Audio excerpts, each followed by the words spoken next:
शिक्षाएं और जीवन के अंतिम क्षण उनके अनुयायियों के लिए गहरी प्रेरणा और मार्गदर्शन का स्रोत बने। उनके अंतिम समय का वर्णन महापरिनिर्वाण सूत्र में मिलता है। गौतम बुद्ध की अंतिम यात्रा। गौतम बुद्ध ने अपना अंतिम समय कुशीनगर, वर्तमान उत्तर प्रदेश, भारत में बिताया। वे 1 वर्ष की आयु में महापरिनिर्वाण मोक्ष को प्राप्त हुए। अपनी अंतिम यात्रा के दौरान उन्होंने अपने अनुयायियों को सिखाया कि हर चीज नश्वर है और परिवर्तन ही संसार का नियम है।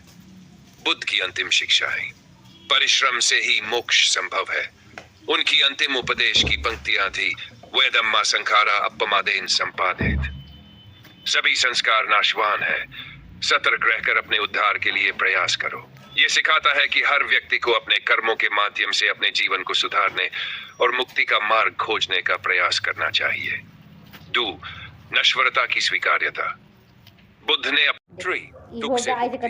गौतम बुद्ध ने अपने उपदेशों में दुख को जीवन का एक महत्वपूर्ण सत्य बताया है, लेकिन इसे मन का भ्रम कहना उनके विचारों के संदर्भ में थोड़ी भिन्न व्याख्या हो सकती है। बुद्ध के अनुसार दुख का स्रोत। दुख जीवन का स्वाभाविक हिस्सा है और ये तृष्णा, इच्छाओं और मोह अज्ञानता से उत्पन्न होता है। दुख की पहचान। दुख वास्तविक है और इसे समझना व स्वीकारना आवश्यक है। 3. दुख से मुक्ति। यदि कोई व्यक्ति सत्य को समझे और अष्टांगिक मार्ग पर चले तो वह दुख से मुक्त हो सकता है। दुख को भ्रम कहने का अर्थ यह हो सकता है कि मन की अशुद्धियां और अज्ञानता दुख का कारण बनती है। जब व्यक्ति सत्य को समझता है तो वह देखता है कि दुख और स्तुति। यदि कोई व्यक्ति सत्य को समझे और अष्टांगिक मार्ग पर चले तो वह दुख से मुक्त हो सकता है। दुख को भ्रम कहने का अर्थ यह हो सकता है कि मन की अशुद्धियां और अज्ञानता दुख का कारण बनती है।